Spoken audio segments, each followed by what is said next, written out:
gutik, edo gu baldin bada gure helburua, gua baldin bada gure helburua, kontuan hartu beharko inatekela niaren munduan gaudela. Orain dela 40 urte gutik gurera pasatzeko ibilbidea erreza zen. Baina orain gutik gurerako bidea egiten badugu, guk gutarrakoekin bakarrik egingo dugu bidea. Eta gutarrako horiek gero eta gutxiago gara. Beraz, hasi behar gara, ausentziak mobilizatzen, hurbil bihurtzeko, eta hurbiltasun horretik abiatuta guan sartzeko. Eta hori da ibilbide estrategiko bat. Ondo kokatuta, non gauden, postmodernitatean eta neoliberalismoaren aroa. Bi gauza desberdinak direla. Bata da materiala eta bestea da ideologikoa. Eta non ez gaude modernitatean eta agian mundu sozial edo komunaren aroan, bai?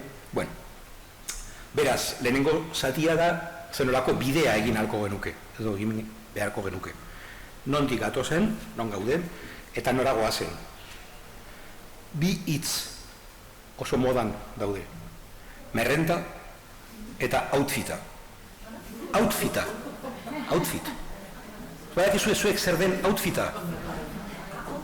Outfita. Ez dakirik ingelesez ez da dakit ondo esaten eta euskera suposatzen dut izango dela berdin, baina nire adineko norbait baldin badago hemen, gogoratzen du 80ko hamarkadan zein zen alde zaharreko outfita. Edo beste era batean esan da. Irten ginenean kalera outfita aukeratzen genuen. Armairu ireki eta zatea. A ber, nora jango naizen, aukeratuko dut, arrantzale jertzea, pisa mierda. Marroiak, beltzak, grisak. Markatuko idazu, baina nizbait, gure ikasleak, konbidatzen gaituzte kurtso bukaerarako afarira, eta batean, urte osoan, gure ikasleak, normalean gizonezkoak beltzaz jantzen dute, eta badirudi mendira dijoala, momentu, daudela, hanbotora igotzeko klasea eta bugatu ostean. Eta, ondo, zakizer, eta batean, afariko egunean trajez jantzita. Eta gure hauzi bakarrarekin, kamiseta, eta kitxo. Klaserako, afarirako, orduan, hau da mundua. Eta bigarrena merrenta. Gaur galdetu dut, barkatu, ez nahi zegoen lehenago, nire klaseko lehenengo eguna zen, eta niretzat importanteena da, horrezgatik heldu naiz beranduago. Orduan barkatuko idazue, baina egin dut dinamika bat klaseak ezagutzeko. Eta galdetu dut zenbat pertsona zekien, erdera zenbaten dut klasea, lehenengo kurtsoan politika zientzien eta soziologian, eta galdetu dut zenbat pertsona zekiten euskera. Gero eta jende gehiago daki euskaraz, nire euskara erderazko klasean. Hori berria da. Eta hori dago lotuta merrentarekin. Orduan bi hitz horiek gure aroa markatzen dute. Gustatuko litzaiguke horrela ez izatea, baina horrela da. Edo behintzat, gizartearen parte handi batean horrela da. Modernitatea nolakoa zen, hau da modernitatearen irudia. Utopia, aurrera, gua, norbanakoa guan sartzen zen. Gizarte tradizionalean ez zegoen norbanakoa, agoten gizartean norbanakoak ezin zuen dantzatu agote bazen. Baina modernitatean, pertsonak bakoitzak pauso bat ematen du, utopiara. Baina kokatzen du bere burua talde batean. Nazioa, arraza, klasea. Garai horretan nortasun gogorrak eta ideologia gogorrak zeunden. Esango idazue, gaur baita ere, noski. Baina badaude beste nortasun mota, batzuk ere, lehen zeundenak. Bere garaian, hitz gakoa zen fraternitatea. Erderaz, compañero, compañera. Hori zen betirako hitz bat. Gaur egun, non geratu da hitz hori. Ezagutzen ez duzun pertsona bati zuzentzeko. Gaurko hitza da laguna. Jarraitzen dut, Twitterren ez dut jarraitzen. Gustatzen zait, ez gustatzen. Klik bat. Errekaldetik etorri zinenak, orain dela 50 urte, geratu ziren errekalden. Orain non dago dinamika hori. Badago, noski. Baina, agian pentsatu beharko ginateke beste egoera batean gaudela, eta helburua baldin bada nortasuna indartu, helburua baldin bada fraternitatea indartu, komunitate indartsu bat lortu, ondo, noski, aurrera, baina kontuz, jakiten nondik abiatu. Begirada zegoen etorkizunean, gaur non dago begirada. Eta gakoa ziren desberdintasun eta berdintasun objektiboak. Errekaldeko liburu beltzak esaten zuen, errekalden bakarrik dago klase bat, langileak. Eta objektiboki, langileak eta baztertuak ginen. Baina gaur beste egoera batean gaude. Hau da Kataluniako istiluetako irudi bat. Begira zelako outfit bat, manifara joateko, harriak botatzeko outfita. Norbanakoa da erregea, selfiearen munduan gauden, self. Guk egiten genituen argazkiak horrela, eta horren egiten dira horrela. Eta batzuk esango dute, posmo bat naiz, baina berdin zait, posmo edo izatea, errealitatea horrela da, posmodernitatea da aldaketa material bat. Hori da marxismoa, aldaketa materialak aldatzen du burua. Eta aldaketa materialak hemen daude, eta kitxo. Ez dago lantegi bat non langile guztiak ateratzen dira momentu berean, egoera berean, iraultza egiteko. Ez da existitzen. Dagoena da, dagoena. Eta hortik abiatu estrategia. Orduan, norbanakoa da erregea, horrezeratik estrategikoki nutik hasi behar gara gurera heldu. Gutik jarraitzen baldin badugu gurean daudenekin bakarrik geratuko gara. Lortu badugu jendea hurbiltzea zergaitik egiten ditugu ekintzak hurbilduta dauden pertsonak gehiago hurbiltzeko edo zer nahi dugu. Helburu izango da hurbilak ez direnak hurbildu. Bueno, zaria eta komunitatearen berrantolaketa begirada orainean. Mundu guztia prisa dauka, mundu guztia dauka gauzak zer egiteko, ezakizter. Eta gero berdintasun eta desberdintasun subjetiboak ere. Hori oso importantea da, kokatzeko. Beraz, momentu honetan, planteamendu izango da, nondik abiatu behar gara, nola egin behar ditugu gauzak.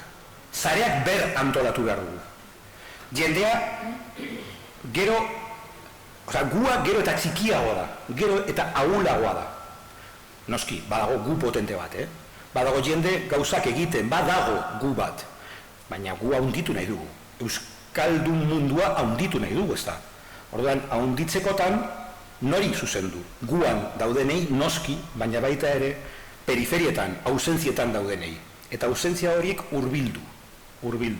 Orduan, galdera da, nitik gu pasatzeko prozesu horretan, komunitatea hitz egiten dugunean, zertaz ari gara, zein da gu horren komunitatea. Nori zuzentzen gara? Nik ez daukat erantzuna, da galdera. Gauzak norentzat egiten ditugu. Nor da gu horren helburua? Noraino heldu behar da? Instituzioekin, herriarekin, herri instituzionalizatu batean, instituzio herrikoiekin, Ipar Euskal Herriko egoera oso interesgarria da. Eta ikasteko pillo. Zegu, instituzioak ditugu. Baina Ipar Euskal Herrian ez. Horrezeratik azkarragoak izan dira. Gehiago asmatu behar izan dute. Lana gogorragoa eta zailagoa izan da. Eta horrekin, haiek asmatu dituzte periferikotasunetik politizazio prozesuak. Euskaldun mundura datoz ekologismotik. Euskaldun mundura etorriko dira etxebizitzaren borrokatik aldarekin. Euskaldun mundura etorriko dira departamentoren aldeko borrokarekin edo etorriko dira moneta batekin. Moneta batek egingo du gu bat. Eta moneta hori eusko egingo du gu horren irudia. Existitzen ez den errealitatea errealitate bihurtuko du. Zenik beti ezatzen dut komunitateak berez ez direla existitzen. Dira asmatutako errealitateak. Orduan, egin behar duguna da asmakizun hori jendearen burmuinean agertarazi. Nola moneta batekin, dinamika batekin, ekintza batekin, edota euskaraldiarekin, esate baterako. Beraz, nola egiten ditugu gauza horiek, nola jorratu, komunitatea nola sortzen dugu. Ze komunitatea ez da magiarekin sortzen, komunitatea sortzeko behar dugu estrategia, behar dugu gidaritza, behar dugu baliabide ekonomikoak, eta behar ditugu baita ere, esate baterako, orain Xabierrek aipatutako, keinu, truko batzuk, aurrerapen gauza batzuk, aurrez aldetik pentsatzea, orduan, bueno, ikuspegi estrategiko hori.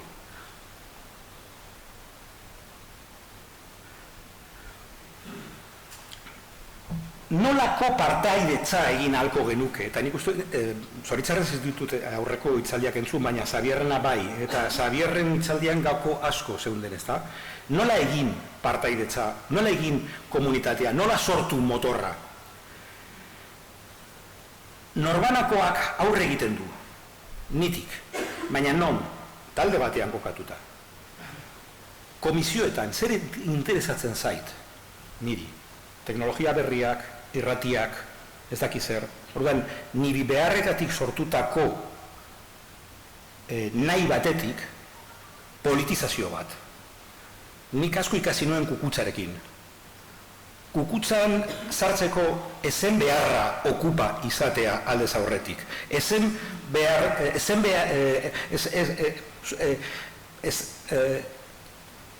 behar veganoa izan edo feminista izan, zu sartzen zinen gauza bat egiteko eta gauza hori egiten egoera politiko berezi batean, egoera horrek politizatzen zaitu. Periferikotasuna zena, barazki jantoki bat, edo flamenko dantzak, edo eskalada, eramaten zintudan politikora, periferiatik zentrora. Bizikleta gustatzen zait. Bizikleta politizatu, edo euskaratu. Berdin da. Claro, aurreko gizarteetan erreza zen dena eskatzea. Baina orain, Xabierrek aipatu duen moduan, jendeak badauka bi ordu. Orduan badago truko bat, hobe da gutxi eskatzea, gehiegi eskatzea baino. Hori errekaldeko jonki guztiak zekiten. Jonki batek beti eskatzen du 50 zentimo. Eskatzen baldin baditu 2000 euro ez dio inor ematen.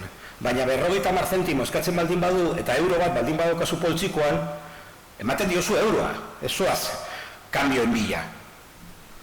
Orduan gutxi eskatu jendea gehiago emateko.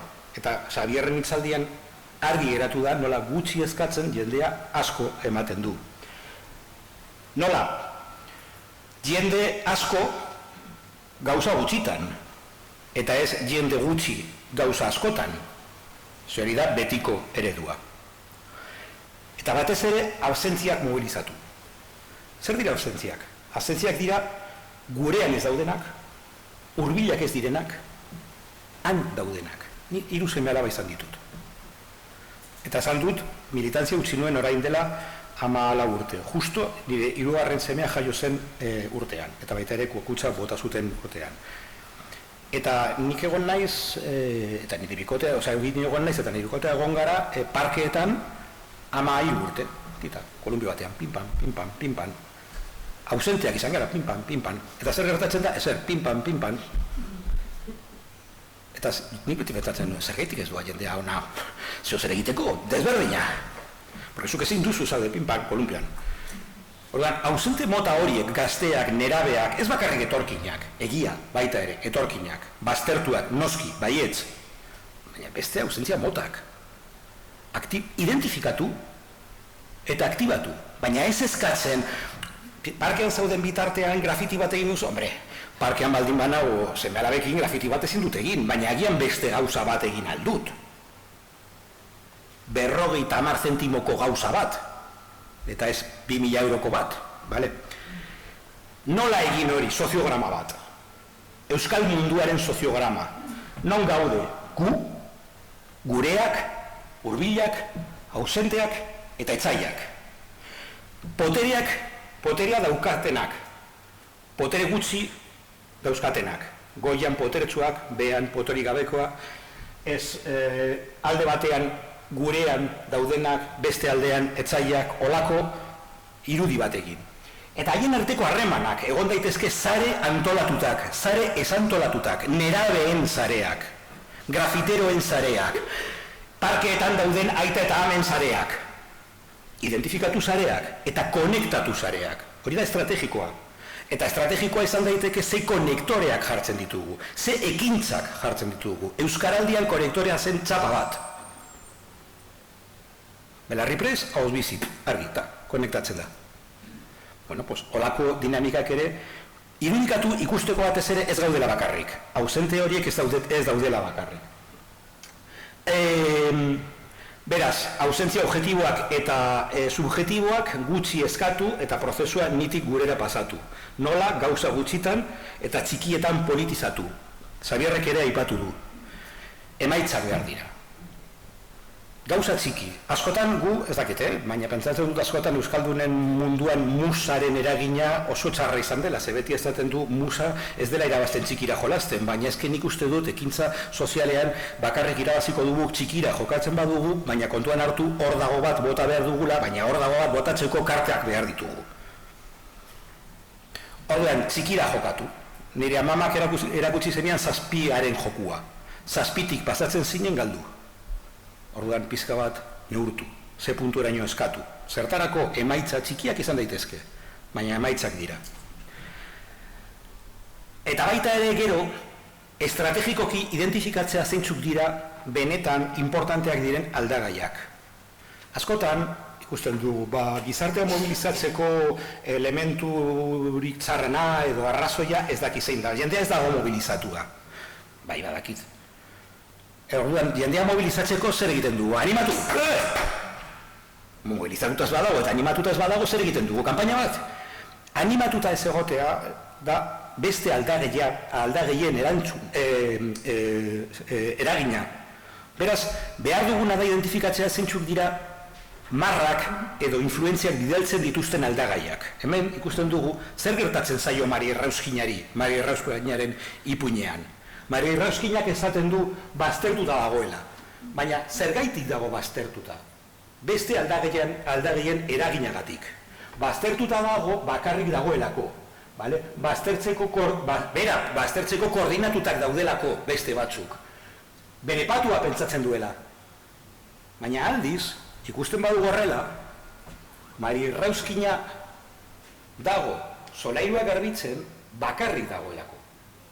Bakarrik dagoenez, baztertuta dago. Bakarrik dagoenez, besteak errestasun gehiago dauzkate baztertzeko. Orduan, zer egin ahalko genuke? Animatu Mari Errauskinari edo Mari Errauskirari erakutsi ez dagoela bakarrik eta bera bezalako beste Mari Errauskinak daudela. Orduan, planteamendua zer da? Erakutsi jendeari bere nitik, ni horretan jende asko dagoela. Eta ni hori politizatu ahal dugula. Agian, bizikletaz ibiltzea ez da gauza potente bat. Ez dugu mundua aldatuko bizikletaz ibiltzen. Baina agian nire interesa bizikletaz ibiltzea baldin bada, ez da nirea, barkatu, baina norbaiten eta gizon askoren interesa denez, ideia bat botatzeko. Agian, euskarazko ibilaldiak egiteko ekintzak egin ahalko gintuzke. Orduan, esan nahi duena honekin da, azken finean, nire interesa, eta bukatzen da denbora, momentu bat, nire interesa, nirea dela, baina nire interesa politizatu aldugula. Orduan, zer egin ahalko genuke ikusi gure herrietan, gure sektoretan, zeintzuk izan daitezke ausenteek diren pertsonen interesak, zertarako estrategia batzuk bideratzeko, aldagai eraginkorren aurre egiteko. Aldagai, euskararen arazoen aldagai eraginkor bat baldin bada herri batean, euskaraz hitz egiteko lekurik ez daudela, pues agian, bila dezagun euskaraz hitz egiteko leku bat identifikatu ausenteak eta antolatu ekintza bat ausente horiek mobilizatzeko aldagai horri aurre egiteko. Eta hori da esan nahi nuena. Así que, bueno, espero dut zeo zer interesgarria esatea, eta